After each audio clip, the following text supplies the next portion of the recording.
Hello everyone. Welcome to best dental solutions. और आज के लेक्चर में हम बात करेंगे अपने टॉपिक इरिवर्सिबल पल्पाइटिस के बारे में। पिछले लेक्चर में हमने देखा था रिवर्सिबल पल्पाइटिस।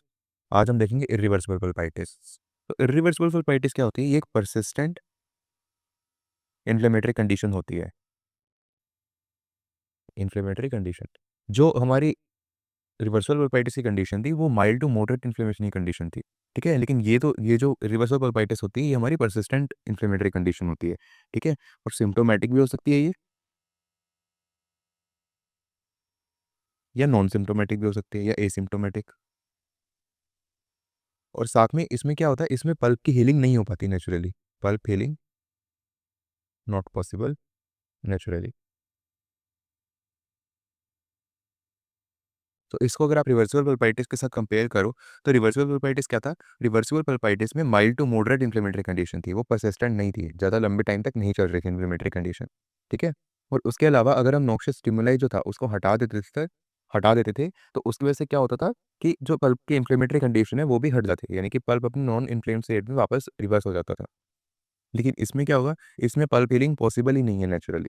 ठीक है, यानी कि पल्प इतना ज़्यादा डैमेज हो चुका है कि अब इसमें पल्प वापस नेचुरली हील नहीं कर सकता। तो क्या होगा, अगर हील नहीं कर पा रहा तो पल्प क्या होगा, नेक्रोटिक हो जाएगा। पल्प नेक्रोसिस हो जाएगा। ठीक है, और फिर अगर हमें क्या होगा, फिर इसको पल्प को निकालना पड़ेगा आरसीटी वगैरह करके। अब इसके टाइप्स क्या होते हैं? इसके टाइप्स है एसिम्टोमेटिक और सिम्टोमेटिक। Symptomatic, asymptomatic. अब सिम्टोमेटिक का क्या मतलब है? यहाँ पे सिम्टम प्रेजेंट होंगे यानी कि पेन प्रेजेंट होगा।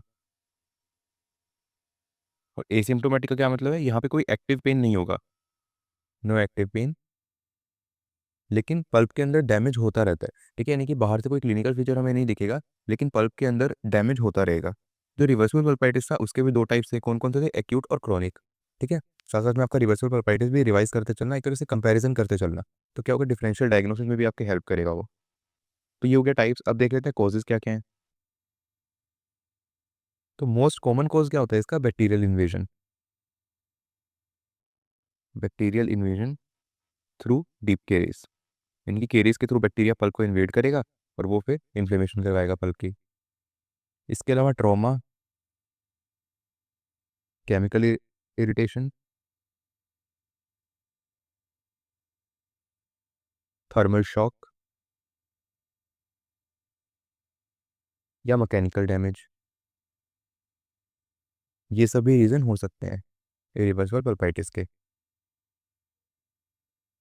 अगर मान लो रिवर्सिबल पल्पाइटिस हमारा है किसी पल्प में, ठीक है, अगर उसको टाइमली ट्रीट ना किया जा सके, यानी कि अगर ट्रीट नहीं हो पाया वो, तो वो भी आगे जाके इरिवर्सिबल पल्पाइटिस में कन्वर्ट हो सकता है। अब इसके सिम्टम्स क्या क्या होते हैं? अब इसके सिम्टम में क्या होगा, सबसे पहले तो पेन होगा। पेन कैसा होता है? स्पॉन्टेनियस पेन होता है, यानी कि एकदम से पेन होता है और कभी भी हो जाता है। ठीक है, और या फिर ऑन स्टिमुलस भी हो सकता है पेन, यानी कि स्टिमुलस हो या ना हो इसमें पेन हो सकता है। फिर उसके बाद लिंगरिंग पेन होता है, यानी कि काफ़ी टाइम तक पेन रहता है। स्टिमुलस अगर आप हटा भी दोगे तो भी काफ़ी टाइम तक, कुछ मिनट से लेकर के कुछ घंटों तक पेन रह सकता है इसमें। फिर इसमें पोस्चरल पेन भी देखने को मिलता है हमें।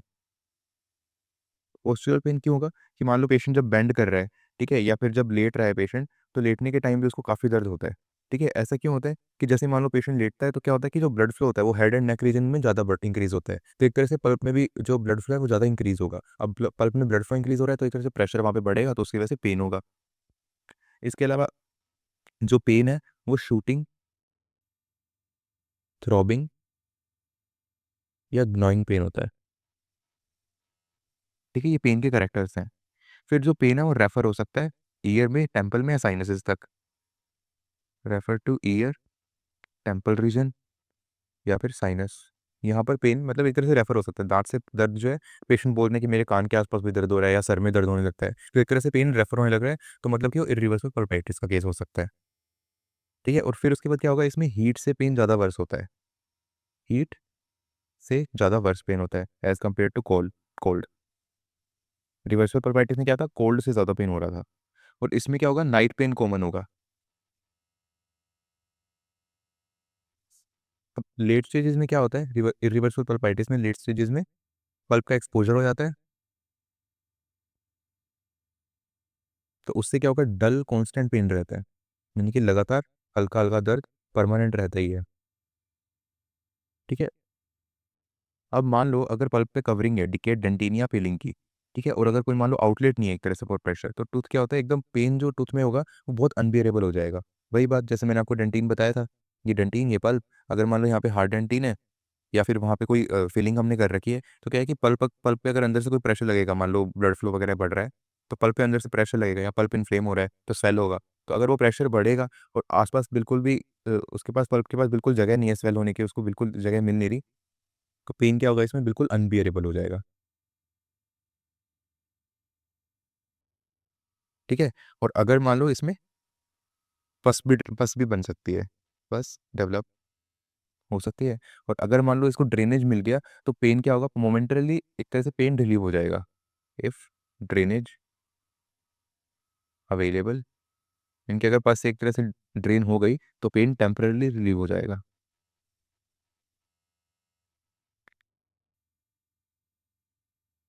अब इसका डायग्नोसिस देख लेते हैं कैसे करना है हमें।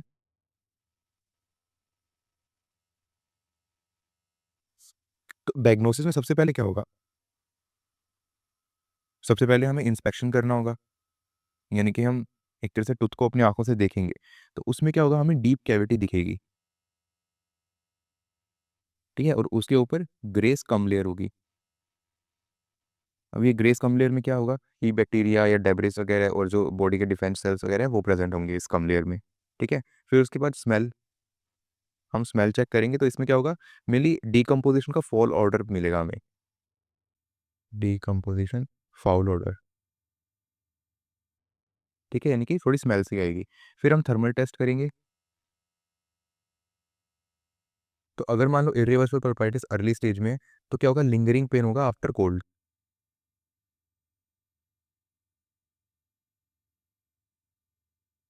लेट स्टेज में क्या होगा, एबनॉर्मल रिस्पॉन्स टू हीट, यानी कि शुरू शुरू में एक तरह से रिवर्सिबल पल्पाइटिस जैसी कैरेक्टर शो करेगा, वो बहुत अर्ली स्टेजेस में है।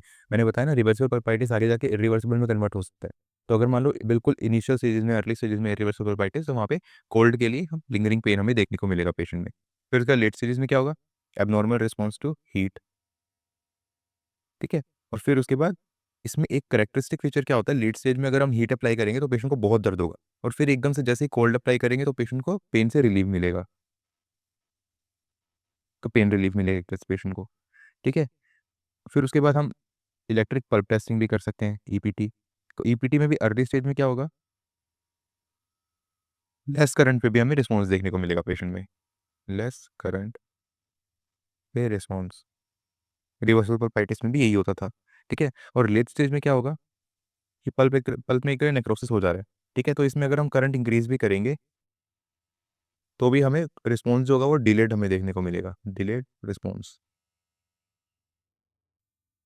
फिर हम रेडियोग्राफ देख लेते हैं। तो रेडियोग्राफ में क्या होगा, हमने इंस्पेक्शन किया था तो हमें कैविटी दिख रही थी। ठीक है। तो यानी कि कैविटी दिखेगी हमें रेडियोग्राफ पे, कैविटी, डीप कैविटी एक तरह से हमें दिखेगी।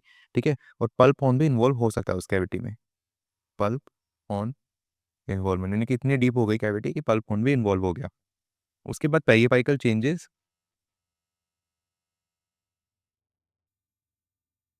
इन लेट स्टेज, अगर मान लो काफ़ी लेट स्टेज हो गई तो पेरियपाइकल चेंजेस हमें रेडियोलुसेंसी वगैरह वहाँ पे भी देखने को मिल सकती है। ठीक है। अब इसका डिफरेंशियल डायग्नोसिस हम देख लेते हैं।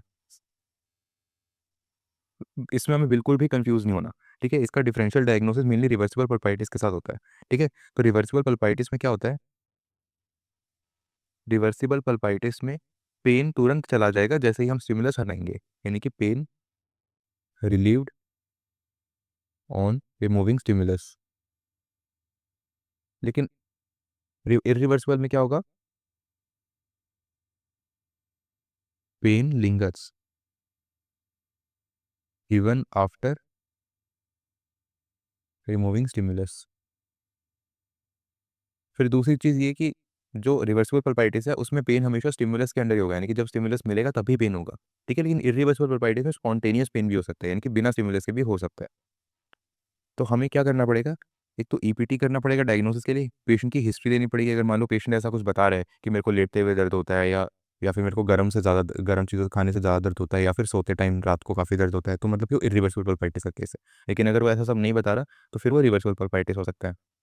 तो हमें इलेक्ट्रिक पल्प टेस्टिंग करनी पड़ेगी, पेशेंट की हिस्ट्री लेनी पड़ेगी, और साथ में थर्मल रिस्पॉन्स चेक करना पड़ेगा। मतलब ये एक तरह से बेस्ट कॉम्बो है फॉर डायग्नोसिस।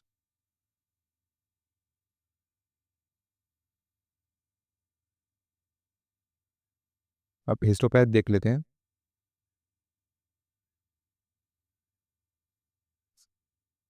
तो हिस्टोपैथ में क्या होगा, क्रॉनिक इन्फ्लेमेशन हो क्यों रही है, क्रॉनिक इन्फ्लेमेशन या इरिवर्सिबल पल्पाइटिस बैक्टीरियल इन्वेजन की वजह से हो रही है, तो हमें बैक्टीरियल इन्वेजन देखने को मिलेगा। ठीक है, फिर उसमें लॉन्ग स्टैंडिंग केरीज देखने को मिलेगी हमें।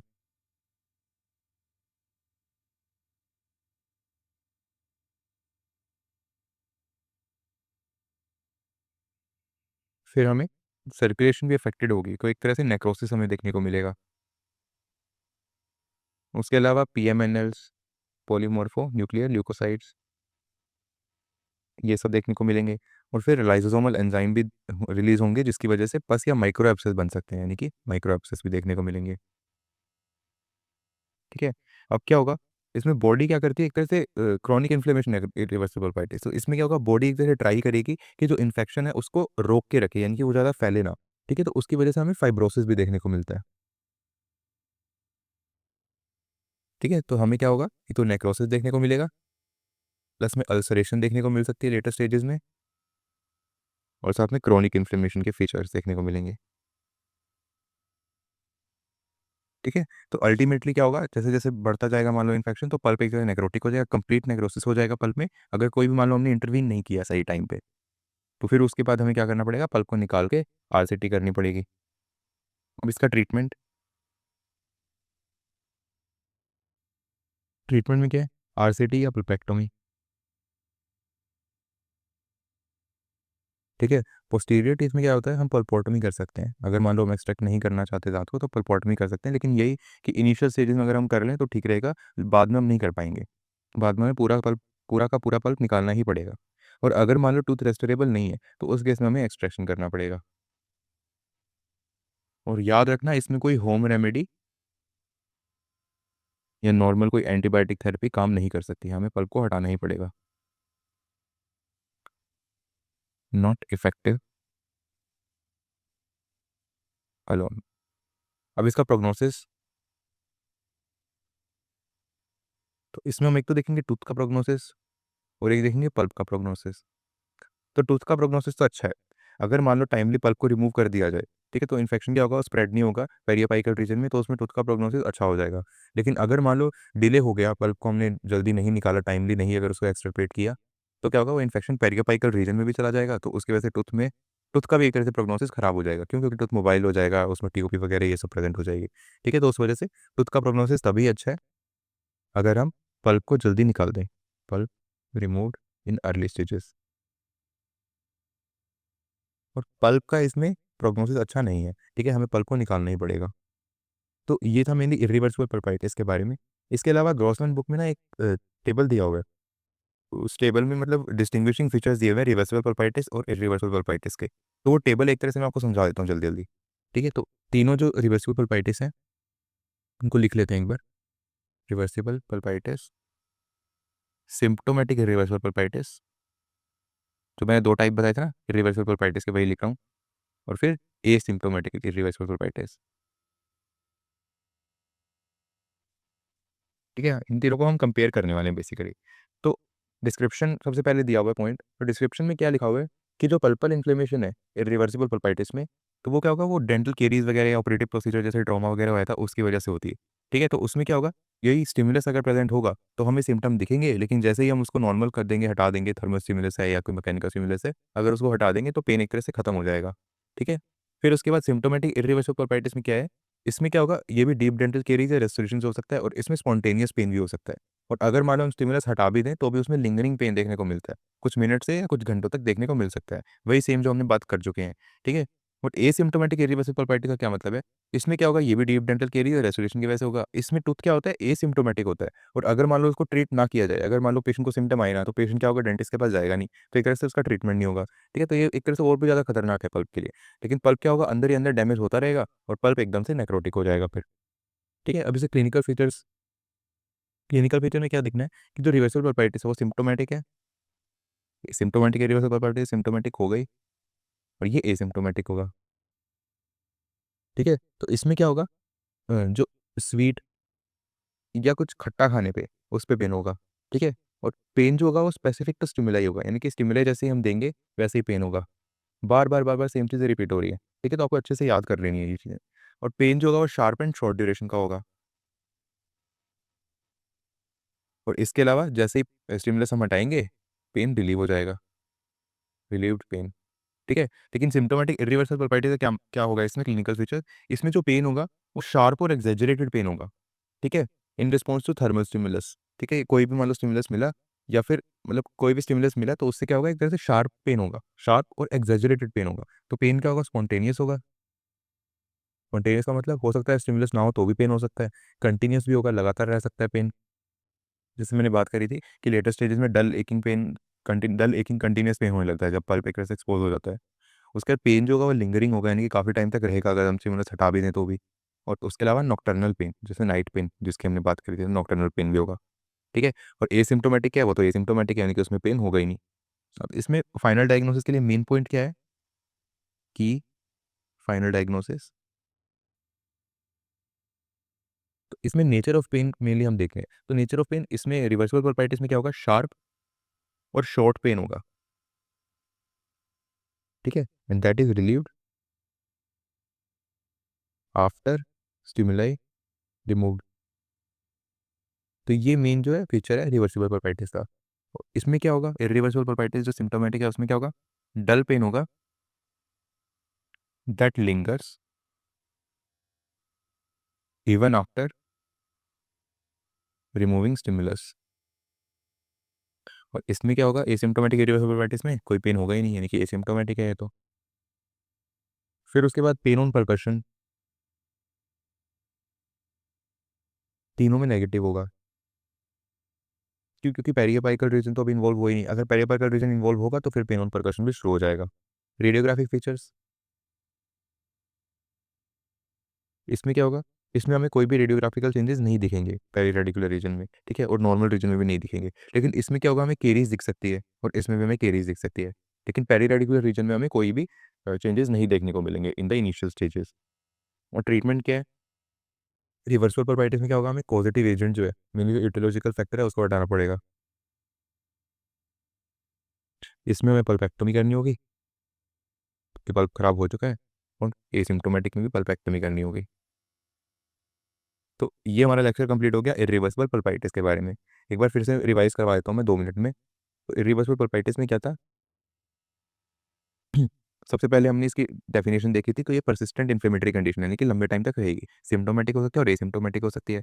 अब पल्प हीलिंग क्या होगा, इसमें पॉसिबल नहीं है नेचुरली, और फिर उससे क्या होगा, पल्प का नेक्रोसिस हो जाएगा। टाइप इसके हमने सिम्टोमेटिक और एसिम्टोमेटिक देख लिए। अब बैक्टीरिया कैसे थ्रू केरीज इन्वेड करता है, और यही सबसे मेन रीजन होता है इरिवर्सिबल पल्पाइटिस का। अब इसमें ट्रोमा की वजह से भी हो सकता है, केमिकल इरिटेशन की वजह से भी हो सकता है, थर्मल शॉक और मैकेनिकल डैमेज की वजह से भी हो सकता है। अगर मान लो रिवर्सिबल पल्पाइटिस को ढंग से ट्रीट ना किया जाए, टाइमली ट्रीट ना किया जाए, तो वो भी रिवर्सिबल पल्पाइटिस में कन्वर्ट हो सकता है। अब सिम्टम क्या होंगे, स्पॉन्टेनियस होगा, मतलब स्पॉन्टेनियस पेन हो सकता है, या फिर स्टिमुलस अगर हम देंगे तो भी पेन हो सकता है। पेन जो होगा लिंगरिंग पेन होगा, यानी कि काफी टाइम तक रहेगा। पोस्चरल पेन भी हो सकता है। ठीक है, शूटिंग, थ्रोबिंग और ग्नोइंग टाइप का पेन होता है, यानी कि पेन के करेक्टर हैं ये। फिर पेन जो है और रेफर्ड पेन भी इसमें हमें देखने को मिलता है। और हीट जो है उससे कंपेरेटिवली ज्यादा पेन होता है एज कम्पेयर टू कोल्ड। फिर नाइट पेन में नॉक्टर्नल पेन भी देखने को मिलता है। लेट स्टेज में क्या होगा, पल्प एक्सपोज हो जाएगा तो उससे डल कॉन्स्टेंट पेन होगा। फिर पेन जो होगा वो बिल्कुल इनबियरेबल हो जाएगा। तो मान लो पस अगर डेवलप और मतलब मान लो पल्प चल कर रहा है, तो उससे क्या होगा, पल्प को जगह मिलेगी नहीं, तो उससे क्या होगा, पेन अनबियरेबल हो जाएगा। और मान लो अगर उसमें पस भी डेवलप हो सकती है, और अगर वो पस ड्रेन हो गई, ठीक है, तो वहाँ पे हमें टेम्पररी रिलीफ मिलेगा पेन से। डायग्नोसिस में हमें इंस्पेक्शन में डीप कैविटी देखने को मिलेगी, स्मेल, एक ऑर्डर फाउल ऑर्डर आएगा उसमें। थर्मल टेस्ट में मतलब थर्मल टेस्ट में मेनली आप ये याद रखो कि हीट जो है वो ज़्यादा पेन कोज करेगी। ईपीटी में भी कम करंट पे हमें ज़्यादा रिस्पॉन्स देखने को मिलेगा इन द अर्ली स्टेजेस, लेकिन बाद में क्या होगा, पल्प एक नेक्रोटिक हो गया तो हमें डिलेड रिस्पॉन्स देखने को मिलेगा। वीडियोग्राफ में हमें डीप कैविटी और पल्प फोन भी इन्वॉल्वमेंट देखने को मिलेगी, और बाद में लेटेस्ट स्टेज में पेरियोपाइकल चेंजेस देखने को मिल सकते हैं। तो डिफरेंशियल डायग्नोसिस में क्या होगा, रिवर्सिबल पल्पाइटिस, इसमें क्या होता है कि pain relieved on removing stimulus, ये बात याद रखना। इरिवर्सिबल पल्पाइटिस में pain lingers even after removing stimulus, यानी कि पेन रहेगा अगर स्टिमुलस हटा रहे हैं हम तब भी। फिर उसके बाद ईपीटी, पेशेंट हिस्ट्री और थर्मल रिस्पॉन्स, ये इसका सही कॉम्बो में लेना पड़ेगा फॉर करेक्ट डायग्नोसिस। हिस्टोपैथोलॉजी में क्या होगा, मिली नेक्रोसिस होगा, फाइब्रोसिस होगा, अल्सरेशन प्रेजेंट होंगे और क्रॉनिक इन्फ्लेमेटरी सेल्स वगैरह प्रेजेंट होंगे। फिर ट्रीटमेंट क्या है इसका, आरसीटी या पल्पेक्टमी, पल्पोटमी इन द अर्ली स्टेजेस, और या फिर एक्सट्रैक्शन करना पड़ेगा। फिर उसके बाद प्रोग्नोसिस हमने देख लिया कि टूथ का तो सही होता है लेकिन पल्प का अच्छा नहीं होगा, और उसके बाद हमने वो टेबल की बात कर ली जो ग्रॉसमैन में दिया हुआ है। ठीक है, तो ये हुआ हमारा complete irreversible pulpitis. Next lecture में हम बात करेंगे क्रोनिक हाइपरप्लास्टिक पल्पाइटिस के बारे में। So stay tune for the next lecture and please like share और सब्सक्राइब करो प्लीज चैनल को। ठीक है, इससे क्या होगा, मेरे को और मोटिवेशन मिलेगा और ज़्यादा लेक्चर्स बनाने के लिए। Thank you.